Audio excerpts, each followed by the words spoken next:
ఆచార్య, నాకు కూడా బాణ విద్య నేర్పించండి. మీ శిష్యుడిగా ఉండాలని ఉంది. ద్రోణుడు అతన్ని పరిశీలించి అడిగాడు. నీవెవరు? నేను నిషాద కులానికి చెందినవాడిని, అన్న ఏకలవ్యుడు. ద్రోణుడు హృదయంలో కొంత దయ కలిగినప్పటికీ, అప్పటికే కౌరవులు, పాండవులకు మాత్రమే బోధించాలని ప్రమాణం చేసినవాడు. అందుచేత ఆయన బాధతో చెప్పాడు, క్షమించు బాలా, నేను నిన్ను నేర్పలేను. అలా తిరస్కరించబడ్డ ఏకలవ్యుడు తిరిగి అడవిలోకి వెళ్ళాడు.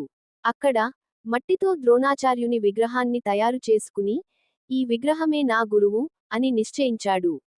ప్రతిరోజూ విగ్రహానికి పూజ చేసి గంటల తరబడి సాధన చేసేవాడు.